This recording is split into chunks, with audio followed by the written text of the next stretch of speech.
Hello everyone. இன்றைக்கி நம்ம சேனலில் என்ன ரெசிபி பார்க்க போகிறோம் அப்படின்னா பூரி, கிழங்கு மசாலா அண்ட் சூப்பரான கோகனட் சட்னி. இதெல்லாம் எப்படி செய்யலான்னு பார்த்துடலாம் வாங்க. இப்போ பூரி செய்கிறதுக்கு பூரி மாவை பிசைஞ்சு நம்ம அட்லீஸ்ட் 1 to 1.5 hours நல்லா ஊற வைக்கணும்.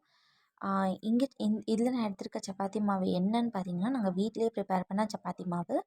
இது வந்து வேறு மாதிரி தண்ணி வந்து இதுக்கு பிடிக்கும். ப்ளஸ் நம்ம கடையில் வாங்கக்கூடிய பிராண்ட் வந்து வேறு மாதிரி தண்ணி வந்து பிடிக்கும். இதுக்கு வந்து நான் குழம்பு கரண்டியில் 3 கரண்டி அளவுக்கு சப்பாத்தி மாவு எடுத்திருக்கேன். ஒரு 1/4 ஸ்பூன் வந்து உப்பு ஆட் பண்ணிக்கிறேன். இப்போ இதெல்லாம் நல்லா கலந்து விட்டுடலாம். ஒவ்வொரு சப்பாத்தி மாவுக்கும் வந்து கண்டிப்பாக வந்து தண்ணி மாறும். நம்ம வீட்டில் ப்ரிப்பேர் பண்ண கோதுமைக்கும் கடையில் வாங்கினதுக்கும் நிறையவே டிஃப்ரென்ஸ் இருக்குது. இப்போ நான் சொன்ன மாதிரி 3 குழம்பு கரண்டியில் 3 கரண்டி அளவுக்கு நான் எடுத்திருந்தேன். ஸோ இதில் வந்து நான் 2.25 கரண்டி ஒரு மேக்ஸிமம் 2 அவ்வளோதான் நான் ஆட் பண்ணியிருப்பேன் தண்ணி. ஆட் பண்ணிவிட்டு நல்லா நம்ம ஆக்சுவலி பூரிக்கு வந்து கண்டிப்பாக மாவு சாஃப்டாகவே இருக்கக்கூடாது, ஹார்டாக தான் இருக்கணும். ஸோ நம்ம ஹார்டாக தான் ப்ரிப்பேர் பண்ணணும். ஓகே. அண்ட் இதில் ஆயிலோ அல்லது கீயோ மில்க்கோ ஹாட் வாட்டரோ எதுவுமே நம்ம சேர்க்கக்கூடாது. Just plain water, salt and மாவு. ஓகே. இதை வச்சு தான் நம்ம டோ ப்ரிப்பேர் பண்ணணும். இந்த மாதிரி நீங்கள் ஃபிங்கர் வச்சு பார்க்கும்போது மாவு ஒட்டக்கூடாது, ப்ளஸ் ஹார்டாகவும் இருக்கணும். அப்போ தான் உங்களுக்கு பூரி சாஃப்டாக வரும். ஓகே. இப்போ இந்த மாதிரி நம்ம நல்லா ஃபோல்ட் பண்ணி பிசைஞ்சு எடுத்துக்கலாம். இதுக்கப்புறம் தான் நல்லா பிசைஞ்சதுக்கப்புறம் மாவு வந்து நம்ம மேலே காயாமல் இருக்கணும். பிகாஸ் 1 to 1.5 hours நம்ம அதை வந்து ரெஸ்ட் பண்ண போகிறோம்.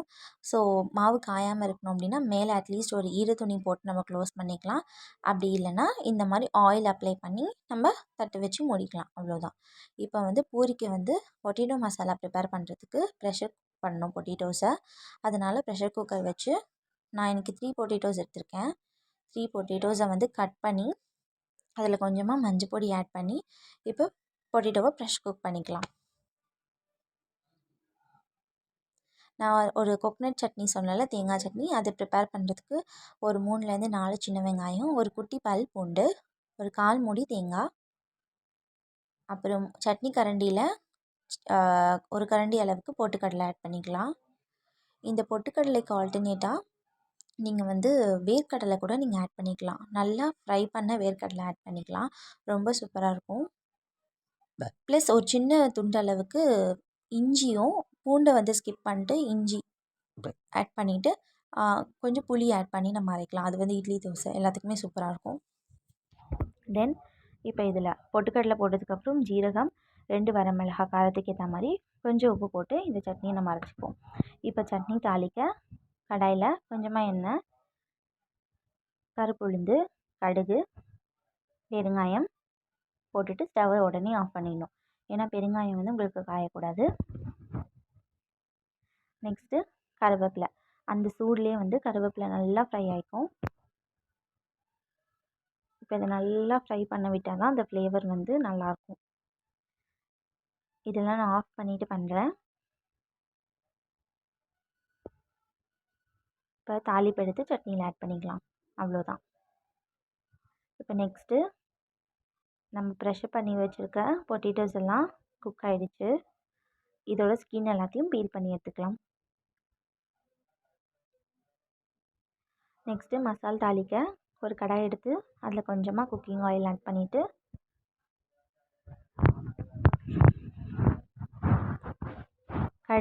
கடுகு ஒரு ஸ்பூன்,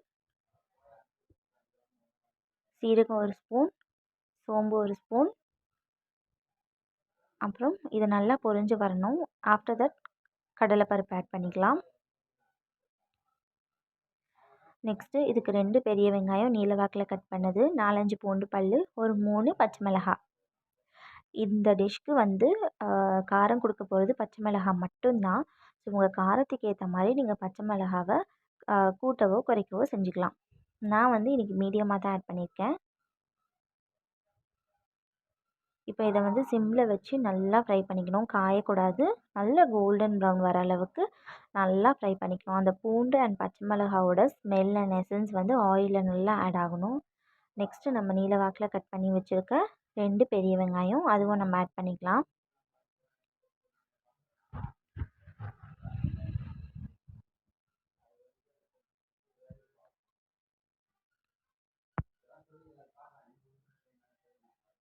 வெங்காயம் வந்து நல்லா வதங்கணும். அப்போ தான் கடித்து சாப்பிடும்போது அது ரொம்ப நறுக்கு நறுக்குன்னு இல்லாமல் நல்லாயிருக்கும். நல்லா சாஃப்டாக வதங்கின வெங்காயம். நம்ம வெங்காயம் அதிகமாக ஒரு சிலருக்கு வெங்காயம் நிறையா ஆட் பண்ணி பொட்டேட்டோஸ் வந்து கம்மியாக சேர்த்துப்பாங்க. வெங்காயம் நல்லாவே ஆட் பண்ணிப்பாங்க. அந்த மாதிரி பண்ணுறவங்களும் நீங்கள் பண்ணிக்கலாம், ஒரு ப்ராப்ளம் இல்லை.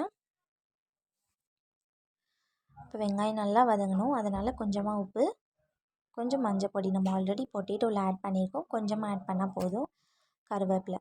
இப்போ இந்த பூரி மசால் வந்து நம்ம ஹோட்டலெல்லாம் சாப்பிடும்போது பார்த்திங்கன்னா நல்ல திக்னஸ் கொடுக்கும். அது எதனால் அப்படின்னா கண்டிப்பாக அவங்க கடலை மாவு ஆட் பண்ணுவாங்க, ஒரு பொட்டுக்கடலையை அரைச்சி அந்த மாவை அவங்க ஆட் பண்ணுவாங்க. உங்களுக்கு இப்போ திக்னஸ் வேணும் அப்படின்னா நீங்கள் அதை வந்து இந்த ஸ்டேஜில் நல்ல வெங்காயம் கோல்டன் ப்ரௌனில் வதங்கினதுக்கப்புறமா நம்ம வந்து இதை வந்து ஆட் பண்ணணும். ஏன்னா மாவுக்குன்னு ஒரு பச்சை ஸ்மெல் இருக்கும். அந்த பச்சை ஸ்மெல் வந்து கண்டிப்பாக போகணும், ரா ஸ்மெல் கண்டிப்பாக போகணும். இல்லைனா பூரி மசாலாவோட டேஸ்ட்டே மாறிடும், பொட்டேட்டோ மசாலா நல்லாவே இருக்காது. அதனால் அதை இந்த ஸ்டேஜில் நீங்கள் ஆட் பண்ணிவிட்டு அது நல்லா கொதித்து வந்ததுக்கப்புறமா தான் நீங்கள் பொட்டேட்டோ ஆட் பண்ணணும். ஓகே, உங்களுக்கு வேணும்னா நான் சொல்கிறேன், அந்த திக்னஸ் வேணும் அப்படின்னா. நான் இன்றைக்கி அதெல்லாம் எதுவுமே ஆட் பண்ணல, நார்மலாக தான் செய்கிறேன். ஸோ கொத்தமல்லி ஆட் பண்ணிக்கலாம். கொத்தமல்லி ஆட் பண்ணிவிட்டு பொட்டேட்டோஸ் ஸ்மாஷர்லேயோ மிக்சிலேயோ போட வேண்டாம், கையிலேயே உதுத்து விட்டுக்கிட்டால் போதும். கொஞ்சமாக நான் தண்ணி ஆட் பண்ணுறேன், அது கொதித்து வரணும். அவ்வளோதான். உப்பு காரம்லாம் கரெக்டாக இருக்கான்னு செக் பண்ணிக்கோங்க.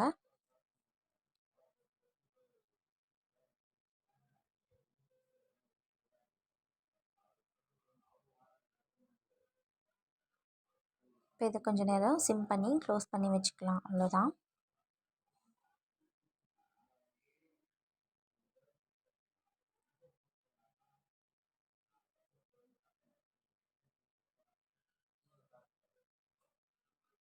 உங்களுக்கு இன்னும் கலர் வேணும் அப்படின்னா நீங்கள் மஞ்சள் பொடி எக்ஸ்ட்ராவாக ஆட் பண்ணிக்கோங்க. இந்த மாதிரி ஈவனாக மாவு எல்லாத்தையும் ரோல் பண்ணி வச்சுக்கலாம். இப்போ பாருங்கள், பொட்டேட்டோ நல்லா கொதித்து வந்துருச்சு, ரெடி ஆகிடுச்சு நம்மளோட பொட்டேட்டோஸ். இப்போ வந்து மாவை தேய்ச்சி எடுத்துக்கலாம், ஒரே சைஸில் தேய்ச்சி எடுத்துக்கோங்க. கடாய் வச்சு இப்போ பூரி சுட்டுக்கலாம்.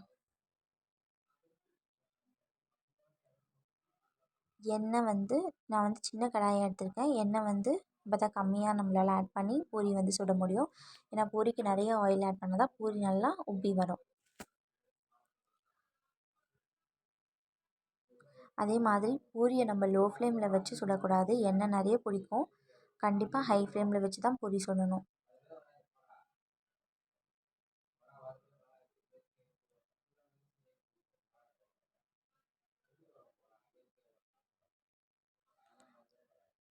இந்த வீடியோ உங்களுக்கு பிடிச்சிருந்துன்னா மறக்காமல் லைக், ஷேர், சப்ஸ்கிரைப், கமெண்ட் பண்ணுங்கள். தேங்க்யூ.